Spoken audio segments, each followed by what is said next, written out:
c'est Adou. Vous avez été nombreux à me demander comment je faisais mes water start en wing sur un petit flotteur.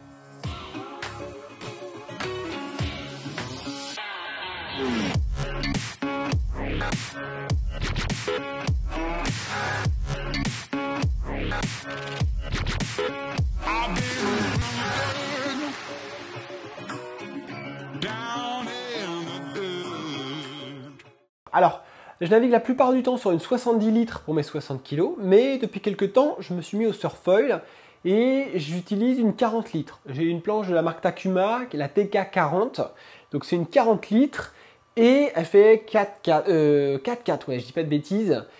C'est assez petit, mais finalement, moins 20 litres par rapport à mon poids, ça conserve une bonne flottabilité. Alors, je sais qu'il y en a qui sont pro sinker, c'est-à-dire qui veulent des planches pour faire du water start qui coulent carrément.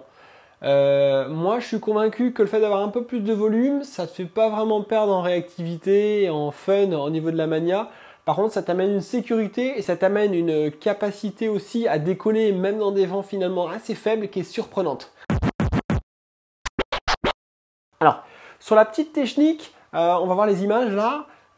J'ai deux techniques en fait. Souvent, je navigue avec une caméra. J'ai le harness mount, le harness mount belt en ce moment d'Yvon. Donc, je ne peux pas faire n'importe quoi avec ma wing. Mais donc, je vais te dire la première technique. La première technique, elle est assez proche de la technique que j'utilise avec ma 70 litres.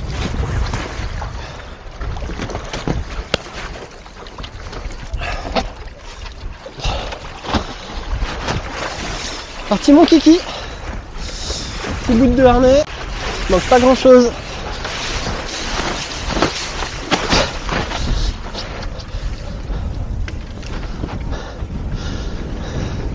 Je monte sur la planche, je me mets à genoux et il se trouve que quand j'ai 40 litres pour mon poids, autant debout je la coule, si je me mets debout, autant à genoux je flotte entre deux eaux, ça le fait. Je peux, avec le volume que j'ai en plus sur le nose, sur ce shape là, j'ai une planche qui est assez stable finalement et je vais m'équilibrer avec la wing.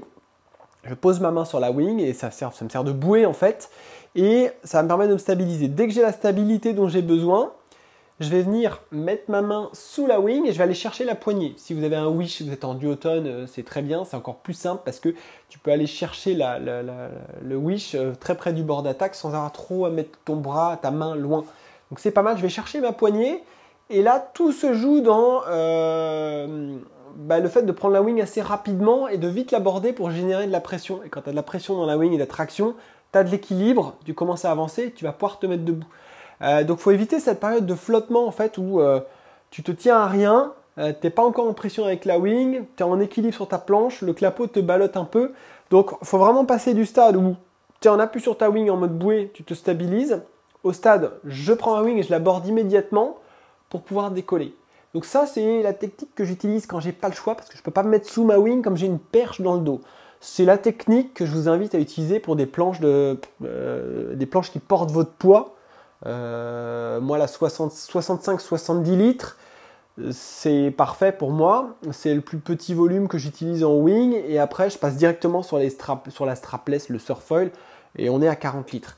L'autre technique que j'utilise qui est redoutable quand la mer est assez formée, je vais être à genoux sur la planche mais je suis sous ma wing et je viens mettre la latte centrale de la wing, celle sur laquelle tu as tes poignets, donc je vais la mettre sur le nez de ma planche est par là. Et je vais être donc à genoux sur la planche avec la latte gonflable, la latte au milieu et ça me permet de m'équilibrer. Quand je monte sur la planche, je suis allongé dessus comme ça, à genoux, au lié. Je prends la wing et je vais me foutre dessous. Tac. Et en fait, je vais venir mettre la latte de part et d'autre du nose de la planche comme ça.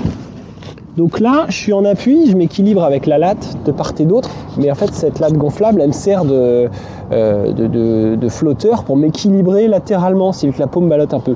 Et en fait, ce que je vais faire, c'est que je vais passer directement du stade où je suis comme ça, au stade où je me lève et la wing prend au vent et tout de suite j'ai de l'appui. Donc en général, ce que je fais, c'est que quand je suis dans la position comme ça, au moment où je lève la wing et je l'aborde, je vais mettre mon pied comme ça, et dès que j'ai assez de vent, je vais me mettre debout et je vais pouvoir partir.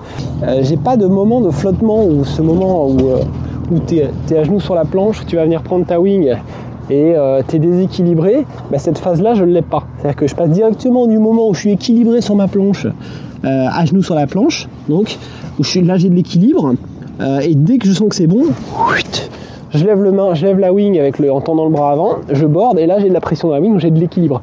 Je peux tout de suite me mettre debout et partir, quoi. Donc voilà, ça c'est la deuxième technique, c'est la technique pour les tout petits flotteurs, tout petits volumes. C'est vraiment top.